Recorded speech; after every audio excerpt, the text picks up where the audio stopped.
Attendees are in listen-only mode.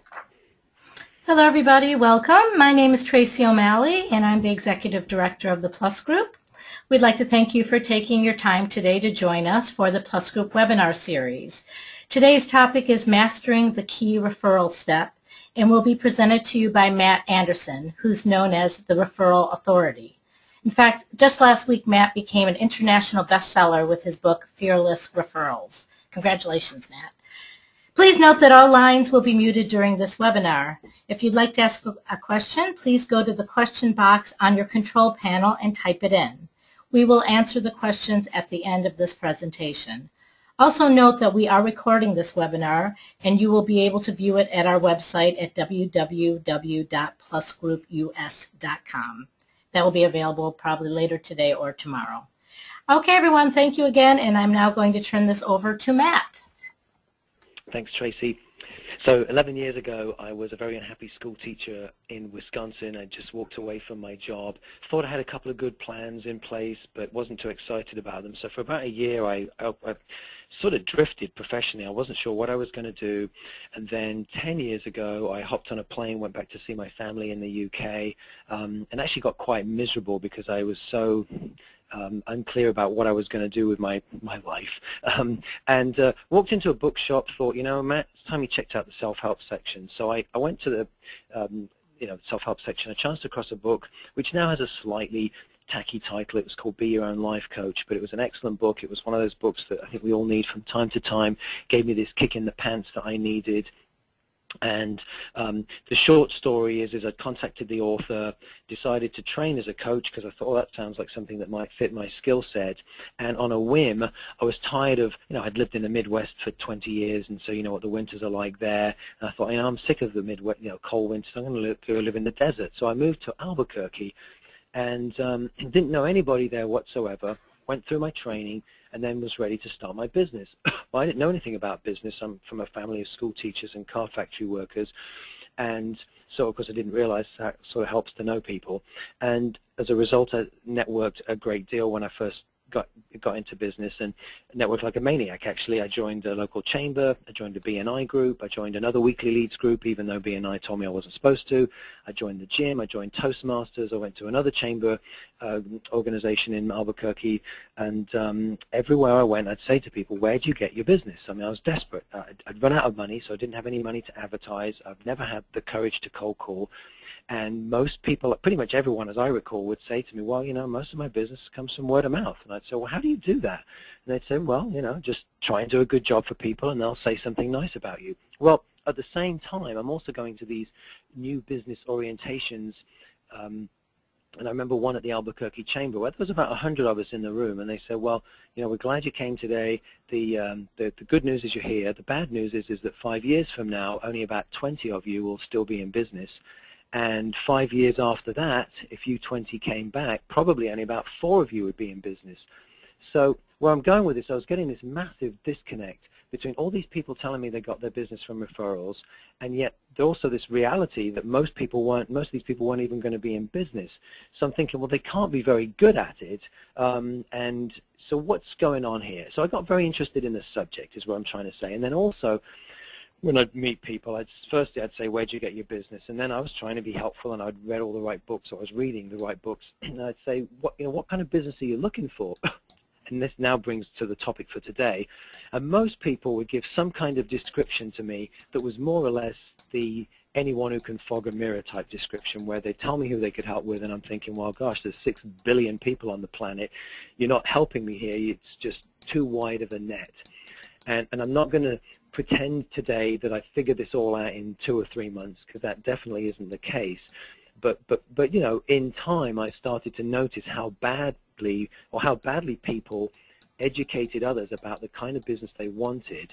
And it's huge when it comes to referrals, because if I say to you, well, I'm moving to your town in 2 months, and I'd like to meet anyone that wants to make more money, that wants to grow their business, I would guess that your mind is somewhat overwhelmed by that description. So, next slide, please. I'm doing this with Tracy because we found that technologically it was easier for her to move on the slides. So excuse the slightly cumbersome piece there. So the purpose of the presentation today is very much about that it's almost counterintuitive, but you are far better off to be so clear about what you want, to make it so easy for other people that, and actually Tracy, go to the next slide. One of the goals today is to avoid the response that's about to come up on your screen, because what tends to happen when you ask this question, well, please, the casting the wide net, which is typically, if you can think of anyone else that might benefit from my services, please let me know, and you get the response on your screen. I'm not telling you anything you don't already know now. 98% of the time, people say, oh, absolutely, and nothing happens. Or we might once in a while get the phantom referral where somebody says, oh, I gave out your card or I passed on your information, but our phone never rings. So what I'm saying is if you're hearing, let me think about it for most, in my opinion, that's a red flag that you're not doing this well enough most of the time. Next slide, please. So what I want to cover today are really two primary areas. The first one, I want to give you 6 specific ways that you can get much better, what I call fishing for prospects, identifying people that others know that you can help. There's quite a lot of ways to do it. I'm going to talk about what I consider to be the 6 best ways to do it. Then I also want to talk about some wording that works that you can start using at appointments. Next slide, Tracy, please. And now what I want to do briefly, just before I get into this, is to paint quickly the big picture of what I believe it takes to get referrals. Now, this is not a comprehensive list. I'm just going to hit the main points, just to paint the big picture as to where this topic comes in today. So first off, yes, you've got to earn the right to get referrals. Next slide, please, Tracy. People aren't stupid. They're not going to recommend you if you haven't done a good job, if they're not impressed, if they don't trust you and like you and you've shown integrity. So that's, I'm not going to talk about that today, but clearly there has to be some water in the well in order for you to get the referrals. And then now it's time for then there's the focus of today's webcast, which is narrow it down. We're not talking about emptying the well in one fell swoop and getting someone to sort of tell you about all, 100 people, 200 people they know, because these stories you hear about people getting 50 referrals, I mean, most of them don't lead, almost hardly ever do they actually lead to many pieces of business. I mean, it's more or less someone could have torn a page out of the yellow pages and given it to you. So this is about getting quality referrals and narrowing it down. And the other reason for that is that, I mean, think about your own situation. If you offered to refer somebody to 15 people next week and to do a good job of it and find out if this person's interested and actually want to talk to this individual, I mean, that's a lot of time. So, and most people don't have that kind of time. So keep it simple. To start with, you can always go back to the well if you're in, since you're all in relationship businesses. Tracy, next slide, please. So that's the focus of today. Now, that's the good news, because this is the most important thing of all. But the not such great news is it's usually not enough for me to say to you, I want to meet Bob Smith, any chance you can introduce us? Because with a lot of businesses, people are saying to themselves, well, of course I know Bob, but I don't know how to refer you. I'm not quite sure what I would say. So, Tracy, have you moved on the slide yet, please? Yeah. Okay, sorry. So that's the focus of today's. So in other words, be specific, but it's not enough, because beyond that, we then need to work with that person to make sure they warm it up, and that's the picture I'm waiting for. Okay. Get things warmed up. And by the way, Tracy, once that comes up, just immediately hit next slide, because I'm just trying to make a brief point here that most of the time people need help with how to refer us. So I'm not going to talk about that today. What I'm doing right now is just managing your expectations so that, after this webcast, you don't say, well, I tried this and it wasn't enough, because I'm saying right now it may not be enough, but it is the most important skill to master. So Tracy, any luck here with Yeah, I have the Y slide up. You don't see that, huh? Not yet, no. Okay, good. So yeah, because most people don't know how to refer us. So just hit the next one and we'll see what's happening. But for some reason on my screen, I'm not getting them yet. But this is just, again, talking about the big picture. And then the final piece is, and it's common sense but not common practice, is even once you've got someone to say, yes, this is what I'll do for you, this is how I'll introduce you, the final step is making sure that you keep control of that process, and that you're making sure you know exactly when you're going to follow up to find out what's going on and when you can make, when you can get in touch with the prospect. So Tracy, what's on your screen? The 6 steps of a Is it? fearless. Yes, Yeah, that's really strange. it For is. some, I'm not getting it on mine. Well, so that's okay. I guess hopefully everybody Hopefully else everyone else is. can see what you can see. And maybe there's something odd going on my end. Don't know. But that's the big picture. However, next slide then, please, Tracy. Okay. So the purpose of today, though, like I said, is being specific, and it's a twofold piece here. Okay, I've had one move on. It's a twofold piece. Firstly, this is about identifying people clearly. So now you're talking to a client, you're talking to a center of influence. This is twofold. It's what's on your screen, and then Tracy, you can hit the next slide as well. So this is about searching for people who are, of course, potential prospects. Maybe that's obvious, but the other piece that people sometimes overlook is that they also need to be people that this individual likes. So let's just say you've helped a client with disability insurance, and they've mentioned other family members. Maybe they don't like their sister, or maybe it's someone you're helping at a company and you want to meet their boss. Maybe they don't like their boss. So it's unrealistic to expect a referral to somebody that people don't like. So as obvious as that sounds, today's webcast is not just about amassing a bunch of names.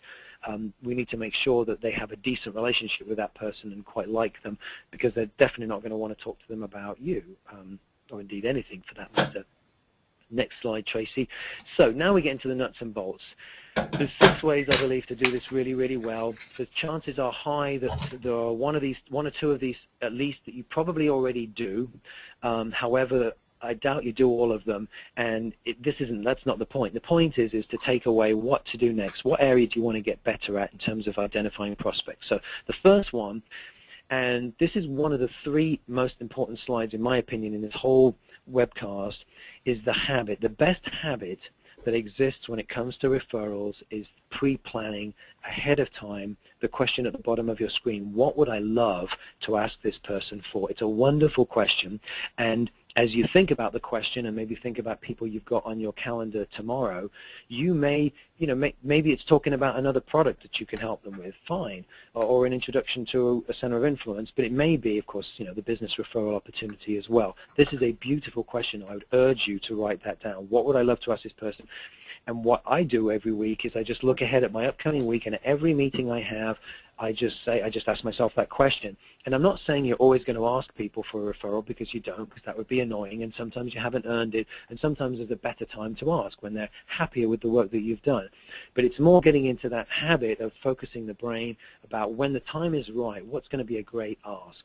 So that's a beautiful habit. Next slide, Tracy. So a few suggestions about that. I mean, the most obvious one is what's going to come up on the screen as the last suggestion, which is simply to think about, okay, I've got this meeting with Michael at 3 o'clock this afternoon. Who has he mentioned in the past in his network that sounds like somebody I ought to be asking about? I mean, that's the easiest thing, I think, to ask about. And then maybe hit next again. There should be 5 suggestions here, Tracy. Got it. And then maybe other things that have come up in the conversation. Beneficiaries, for example, on policies. Obviously, those are people that are important in that individual's life. I mean, you can read the list faster than I can. It might involve leveraging information that they've got on LinkedIn to find out who they're connected to. I mean, that's homework you can do ahead of time. With business owners, I mean, it's even easier. In fact, I know, well, just one quick example, but I remember 2 or 3 years ago now, I remember one client of mine had a veterinarian client, done some disability insurance for. All he did was go to the vet's website and notice that there were 2 other vets working there. So, I mean, pretty simple stuff to figure that out as far as well. I'll ask about them, to help, because I can probably help them as well. And then it was talk to the office manager, because maybe the people that work in the office are people I can help, and so on. So that's one obvious place. But for business owners in general, I'm just using this as an example, there's quite often useful information there. There might be client testimonials. They're obviously people that they love. They might mention a board of directors. There's names there. It might mention industries that they specialize in helping. There might even be vendors mentioned. I mean, there's all kinds of different possibilities. But this is all stuff you could potentially do ahead of time.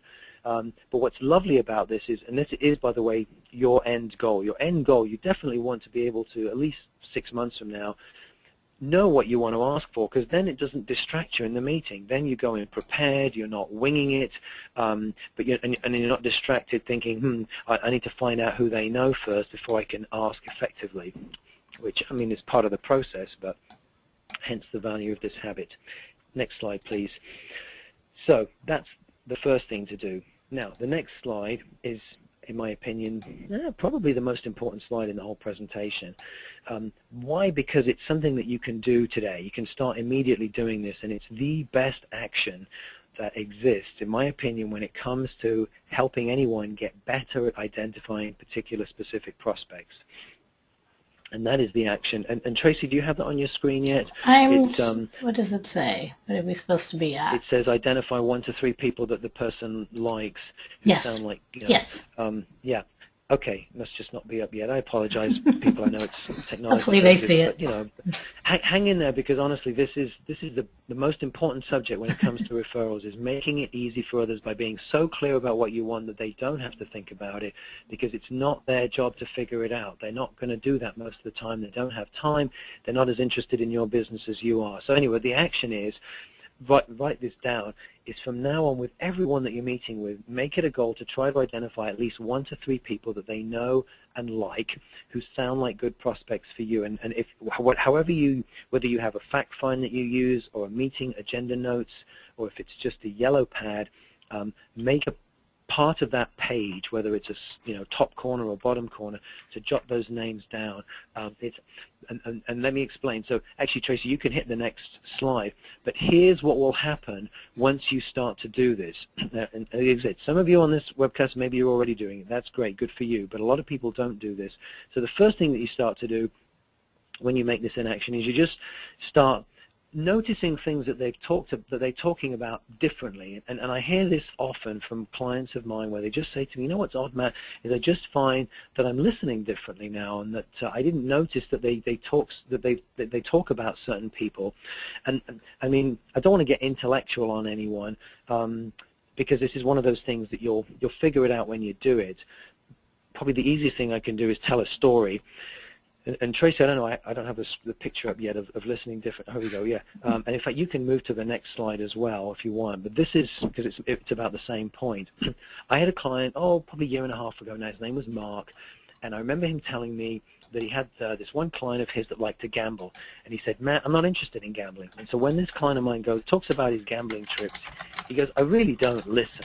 I mean, I make the right noises. I say, oh, yeah, okay, sure, yeah. But I'm basically waiting for him to stop talking about gambling so we can get back to the agenda. Well, of course, he was really talking about his agenda. But what was interesting is, of course, he was working in a referral group of mine. His agenda, the advisor's agenda, had started to shift, because now he's thinking, I need to, I want to get more referrals, build more business. So what he noticed was he was listening for more of who's in this person's network, because we all know that most people tend to spend time with people like them. And then there's actually a great strategy that people were mentioning names. He just hadn't been paying attention because it hadn't seemed relevant to his agenda. I could have prefaced this slightly earlier. All of these strategies work, but none of them work all the time, of course, and this is going to be one of those. And so the next slide, please, then, Tracy. So because this doesn't work all the time, listening differently isn't enough. Why? Because sometimes we're very much in control of the meetings we have with our clients and centers of influence, so therefore often we're just not asking the right questions. So when you set the action to identify people that they know and like, the first thing you do is you start listening more carefully to people that they might mention, but when they don't, you're going to want to start just asking different questions. Next slide, please, Tracy. So my next few slides basically relate to this, to kind of illustrate just different things that you can ask about. And this next slide, Tracy, this is also for your information. I think it's got like 10 bullet points, okay. So you can just keep clicking until they're up. But there's loads of different things that you can ask people about in their professional network that can give you some indicators as to, who they know and like. And there's lots of different things. And my favorite 2 words, if you're taking notes, that I like when it comes to this whole area, the first word is interested, and the second word is curious. And so for those of you listening thinking, God, Matt, this doesn't sound a bit like you're sort of stalking them. Isn't it going to feel a bit weird if I start bombarding them with questions? Well, yeah, I suppose it would if you did. But this isn't about that. This is just about, in my opinion, just being a more interested person in different things going on in their world, to sort of determine, who they might know. So here's one way to do it. If it helps you to remember it, the Ford idea of who's in their family, like what family do you have, living around here. Tell me how are things structured at work. And there's one more, Tracy, number 10. These are all things that you can ask about. And this is a question I got, I think, just last week. Somebody asked me, he said, Matt, I've had some clients a long time. I've never asked them this kind of stuff. Aren't they going to see that it's some kind of, ruse on my part to, he didn't use the word scam, but, to get a bunch of referrals out to them? Well, he was definitely overthinking this. And I was saying, well, no, because they haven't attended this workshop and they're not thinking that way. But I was also trying to make the point that if he wasn't sure how to transition a conversation that he'd never had, so for example, if you're one of those people like me, I'm embarrassed to say, or at least I used to be like this, I'm trying to improve, where I haven't shown a lot of interest in people's families, let's just say, or I don't know their kids' names or even how many kids they have, because I don't have kids yet, and so that's a bad excuse. But anyway, the point is I've never shown a lot of interest in that area. For me to change, there's nothing, in my opinion, weird about me expressing that and saying, I know in the past I haven't necessarily always been the most interested person in this hobby of yours or in your family, in your children, but I know they're really important to you, and I feel badly. I mean, I think there's a way to transition that conversation and just to acknowledge one of the things I want to do this year is get a bit better at just, I don't know, getting to know my clients better. And not just in terms of all their, their insurance needs, you might say.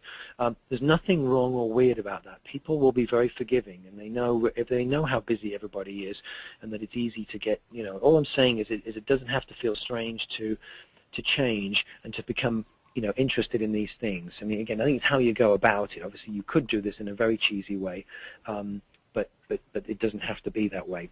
Next slide, please, Tracy. So there's professional things that you might want to ask about. This next slide is really tells a story about a client of mine last year called Ken, who's in Dallas. He was meeting with an attorney, center of influence, and he just really found it useful to simply get his referral sources who were in business talking about what kind of business they were doing right now and what sort of interesting cases they were working on or what types of clients they were helping. And of course he was doing it very deliberately because he was waiting for them to tell a story about a specific person where he could then interject with a question. So I don't know if the question's on your screen yet or not, but Tracy, is it up yet? It's on mine, yes. It is. Okay, sorry. But basically I had an attorney talking about a particular client story. But he said something to the effect of, well, how do you think it would be best for me to potentially help you with a situation like that? And the attorney said, well, that's a good question. I've never really thought about it. Why don't we talk about it? And it led to his best business opportunity. So that's another example of where if you're not sure, let's say, who somebody knows, ask them different questions and get them talking about what they're working on. And then that other question on your screen, same thing, getting them to tell you about the type of business they're looking for, hopefully might give you an opportunity to say, well, I work with a lot of people in that situation, and certainly if you've got quite a few clients like that, I might be able to help. What would be the best way to go about seeing if they might be interested in hearing from me? Next slide, please, Tracy. So just a couple of examples there. And then the next one is also another example from a client of mine last year who was, she was based in Chicago, growing business in Kansas City, and was meeting with different people to, build her network. And one of the questions was, if you were me building a business in this area, who would you recommend I talk to? And she was talking to an insurance agent. He came back with 2 pages of trust and estate attorneys, personally introduced her to 3 of them. One of them, I remember she told me about that meeting, and it was a big shot in Kansas City. He had a picture of himself with the last 3 presidents, and he too introduced her to a top M&A attorney. So this is kind of how it flows. Tracy, next slide, please. I'm a little behind on my screen, but hopefully no big deal to anybody else. So on this one, there should be about maybe 9, 10 of examples, 8 to 10 examples of people in somebody's personal network that would be good people to potentially ask about. I seem to have gone backwards on my list. So anyway, but again, you get the idea here. And by the way, if you would like a physical handout for this, my email, I mean, it's not on the screen directly, but it's matt@thereferralauthority.com. I'd be happy to send you a hard copy of some of these ideas,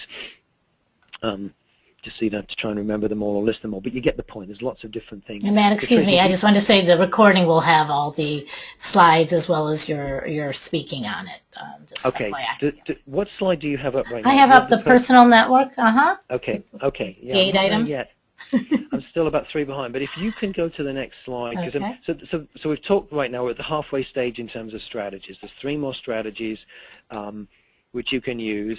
If of these 3 so far you already do 1 or 2 of them, good for you. Then the point to this is add another one, because one thing I've also learned working with insurance and financial professionals, and I think it's a mistake that people make, is that they'll get comfortable doing 1 or 2 of these things, but that will be it, and they become a one-trick pony instead of recognizing there's lots of way to fish for potential prospects. I'm not saying you've got to do all 6, but I do think it's good to have them in your back pocket. I'd highly, highly recommend it. So next slide, hopefully on your screen, is one about generic specifics, and this is something that you should be able to use, frankly, today if you've got another meeting, or tomorrow. The generic specific, well, I've got some examples on future slides, so if you want to hit next slide, I mean, most of these should work for you if you presumably, obviously, you do quite a lot of business with disability insurance. I mean, if your client is just, a member of the general public, it could be, are we on the siblings one? Yes, I am. Yeah, okay. It could very well be, but here's my point. Too often, when we think we're being specific, we say something like, well, I've been able to help you with your disability insurance. What about other family members of yours? What about other friends? What about people you work with? Well, if we stop and think for a second, that could be dozens and dozens of people quite easily. So instead of just saying family members, which for some people could be 30, 40 people, again, I think that's a very unrealistic referral request, plus it's too broad. I mean, we don't get along equally with everyone in our family. Pick siblings. I mean, it's just a suggestion. I mean, you could pick parents or pick oldest child, but pick something much smaller and more specific. And just to take your brain outside of your world for a second, just to make my point, if I was a chiropractor talking to you, and I said to you, do you know other people that are, have some stress symptoms in their body that are causing them to show that physically in some way, shape, or form, whether it's head, neck, back, shoulders? I mean, I'd probably lose you fairly quickly unless you're right now in physical pain. But if I said to you, do you have any siblings with lower back pain? Think about what your brain does with that question. I mean, it narrows in on siblings. The answer is yes or no. But then immediately you think of yourself or your partner or your parents. I mean, fairly quickly, I would guess, most of you are going to think of someone. And that's the principle that I'm talking about today. So that's why I suggest that. So next slide, Tracy. I mean, these are just different examples along the same theme. And yes, this picture is a joke. My friend and I went shopping, or our wives went shopping for underwear last year, and one of them went to the bathroom. We just thought it was this hilarious picture, so we posed with their bags. So it's just a joke. But instead of saying best friend, I know it says best mate. You've got the English version. Instead of just saying instead of saying friends, which again, I mean, you start thinking Facebook.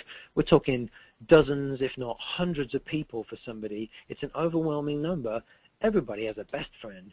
So just narrowing that down. Or the next slide would be the same thing. I actually kind of went through the, next slide would be favorite, instead of saying co-workers, back in the day when I was an unhappy school teacher, I mean, there were 60 people in the building. Again, unrealistic referral request, but if you'd said to me, who do you like, of the people that you enjoy spending time with, or when you're on your lunch break, I mean, I could still to this day tell you the names of these people, and that's the way most people are. So favorite coworker is a much more effective request than coworkers. Again, not least, I mean, even if someone's on a team of 5, realistically, do they like all of these 5 people equally? Probably, they don't. Make it easy and just, start working. I mean, I'm not saying it's the only way to do it, but it's a great way to be specific. So these are sort of examples of what I call generic ones, because it's ones where you don't necessarily know for sure who's in their world, but at least you can ask about it. And then next slide, the last example of this would be the business owners, in that, and I kind of mentioned these ideas earlier, but if you think about any business owner, presumably almost all of them have top referrals, like where they get people that send them most of their business. We know they're going to love those individuals. Are they people you could help? I can't imagine they don't have vendors that they trust a lot, otherwise they wouldn't do business with them. They might be people you could help. And then of course there's the people that put money on them, put money in their bank account, that they're their favorite clients.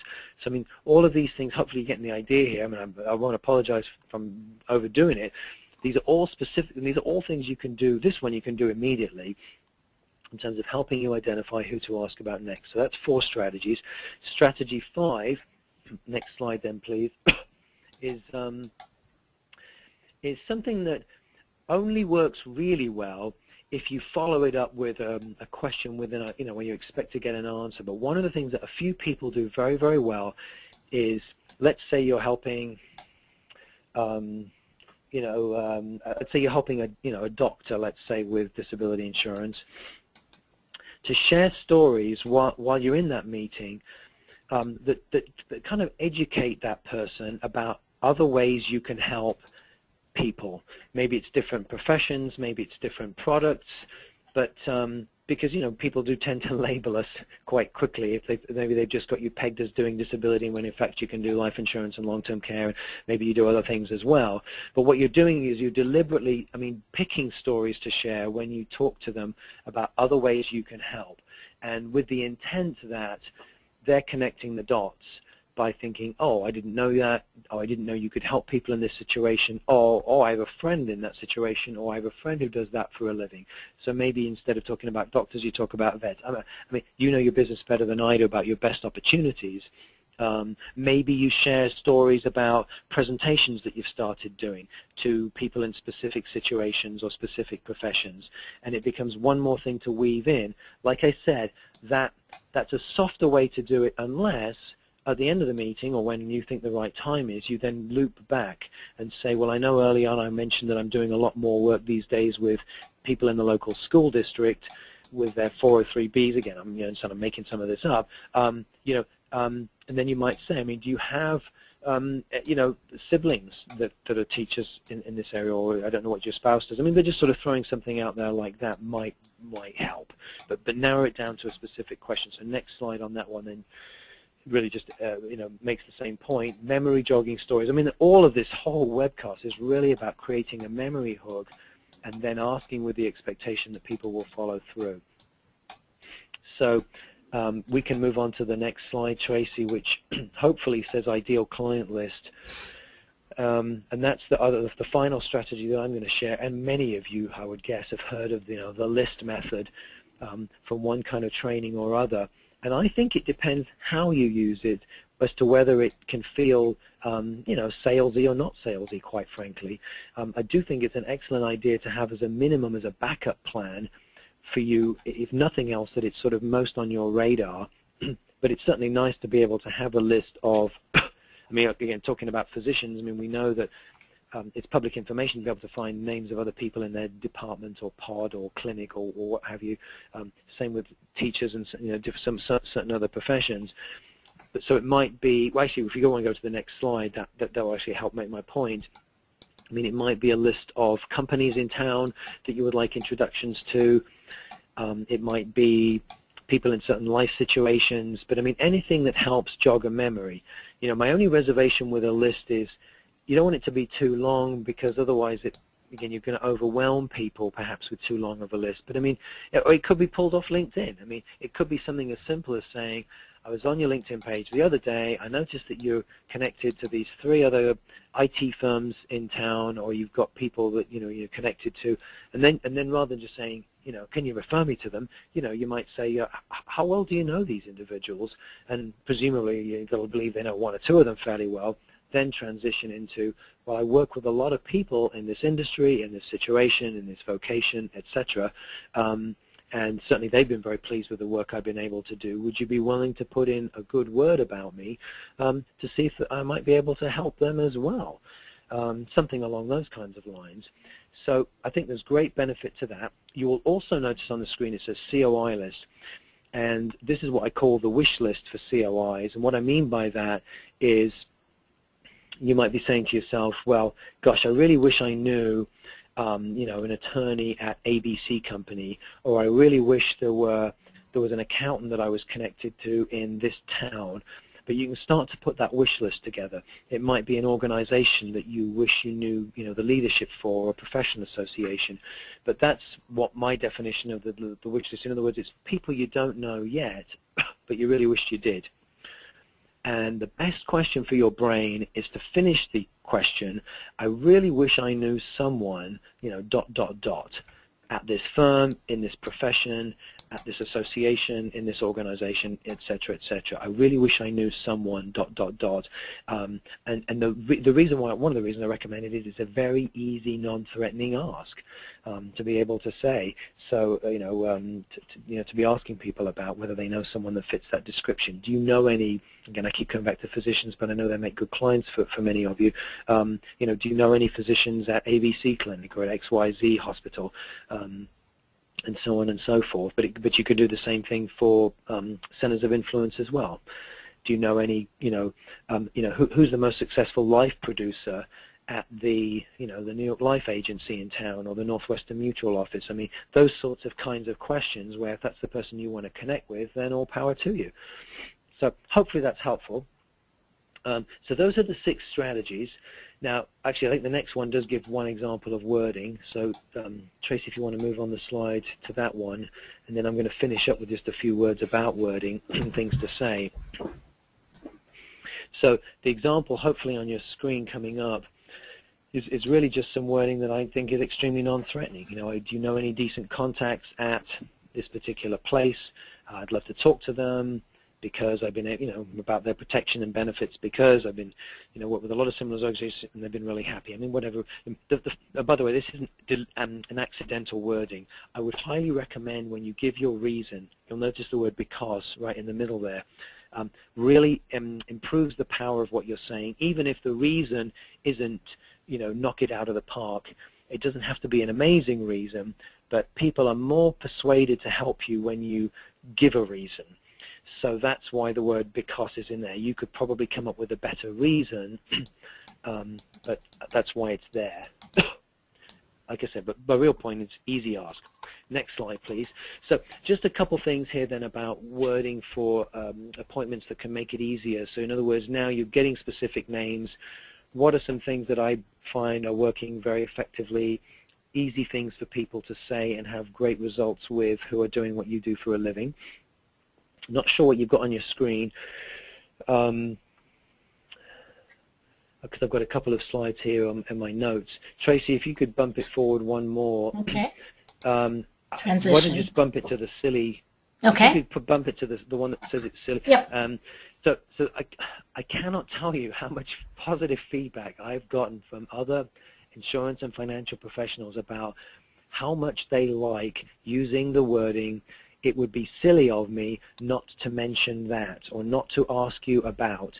And it comes after the fact you've got a good relationship, you've got a happy client. But just today I was talking to someone in DC, and he told me that was his only takeaway so far from a presentation he saw of mine and one coaching session. But he said he'd used it more times than he could remember in the last month. And he said it's so much easier to ask for referrals now simply because he has a positive meeting, and then he, transitions to saying, well, it would be silly of me not to ask you about this person or about this opportunity. 2 weeks ago, the last time I was traveling and speaking a lot, but last time I talked to a client before that, I had a client say, another good example, talking to an accountant, and he'd known her for 3 or 4 years. She'd never referred him any business, and he said, it'd be silly of me not to ask you, who does your financial planning? I mean, in your example, it could be who takes care of your disability insurance, or who do you get your life insurance through? I mean, it'd be silly of me not to ask you. Well, of course it's silly, because that's what you do for a living. I mean, it'd be like, again, I don't know why I use chiropractor examples, but it's an easy one.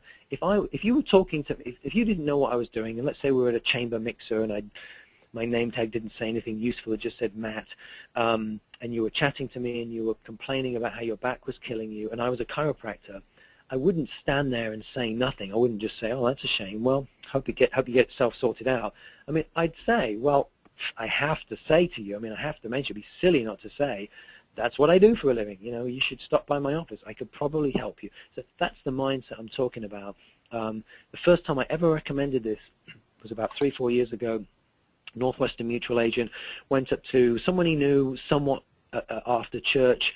His dad owned, or this prospect, his prospect's dad owned a very large bratwurst making firm, and he said to him, yes, I know we see each other at some of the things our kids do, but it would be silly of me not to ask you, or not to say that we should sit down sometime, and so I can tell you more about how I work with executives, because I might well be able to help you. We should grab lunch sometime, and he did, and he became a client. And so it's more just the whole point here that you know, it's straightforward wording wise.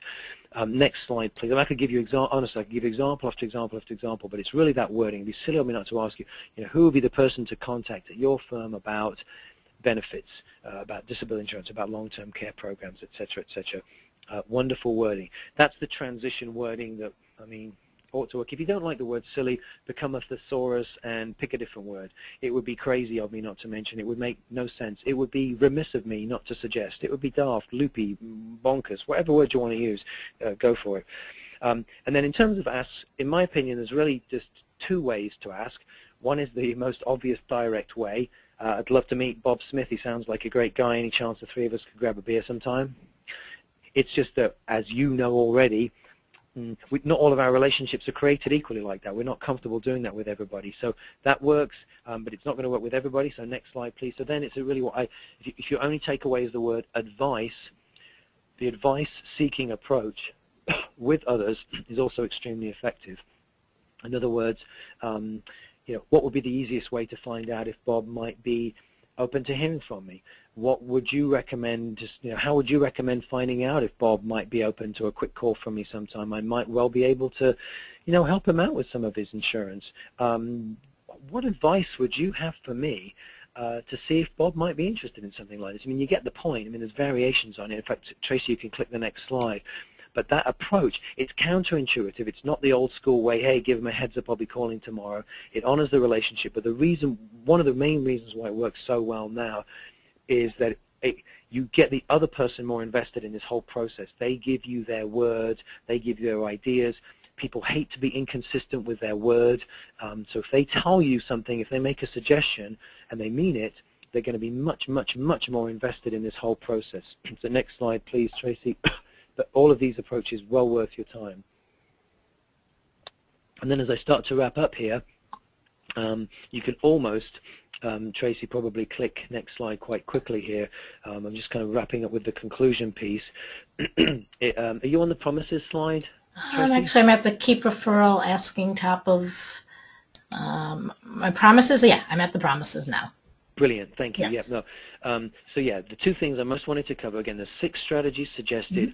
Maybe you're already using 1 or 2 of them. I would urge you, add a third, get more competent at it, and then build on that, and then just keep in mind the wording options, which, again, if you want the handout or if you just want to refer back to this slideshow, Tracy had already mentioned that how you can do that through the Plus group, or you're welcome to email me as well, matt@thereferralauthority.com. Just a few bits and bobs about how I might be able to help beyond today. So Tracy, you can probably just really almost go click, click, click, or fairly quickly anyway. And I'm not sure if these are going to come up at the same time for me or not, but I just want to let you know, if you found this useful, there are other resources, of course, I can make available, whether it's a monthly newsletter I have a blog on my website, I do a daily quote of the day, I've got other webcasts that are available on my website, which is thereferralauthority.com. Tracy did mention, and I am proud, I mean, I'm started with fairly humble origins, you know, my book did make bestseller last week, so I'm very proud about that. That's available anywhere you go online, Amazon, Barnes & Noble, etc. Easy to get. And then you can carry on, Tracy, with the other slides. And then otherwise, I spend my time either, you know, educating people on this through speaking. Most of my work is done coaching, because this is a skill and people just need time on it. So if you have any interest, and you can click to the next slide until through to the end, actually, Tracy, just let me know. I'd be happy to help. So there's the coaching piece. The next slide, and if it's come up yet for you, just to list the benefits as to why it's a great skill to have, to be able to, you know, generate business your own way over time. Not as easy as people think, and if it was, you wouldn't have been on this webcast in the first place. But most importantly, as we wrap up, it would be the slide that really says, you know, what's next strategy for you? What's the next obvious piece for you? and then, like I said, add another, see them as like strings on a guitar or tools in a toolkit that ultimately will make you the wonderful qualities of resourceful and opportunistic. And hopefully we've scrolled almost the way through to the end where it just says thank you. And if there are questions, I'll turn it back to Tracy to facilitate. So good luck to everyone. If you've got more questions for me, it's matt@thereferralauthority.com. And appreciate the opportunity. And Tracy, I'll turn it back to you. Yeah, thanks, Matt. Yeah, I apologize for the technical difficulties. This is the first time using this system. So most of the questions I had were regarding the problems with the screen and the slides. Yeah. So I do apologize. And like I said, if you contact your local Plus Group office or go to our website at www.plusgroupunus.com, we should be able to hang that on there, and hopefully you'll be able to see everything correctly. And like Matt said, we can also get the hard copy of the PowerPoint if you'd like that.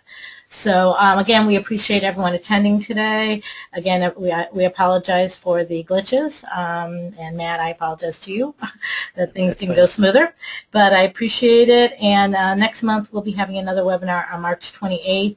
Please check our website, again, www.plusgroupus.com, or contact your local Plus Group office for more info. Again, thank you, everyone. And if there are any follow-up questions, you can email me or Matt directly. Thank you again. Thank you, Matt. Yep. Good luck, everyone. Thanks, Tracy. Bye-bye. Thank you. Bye.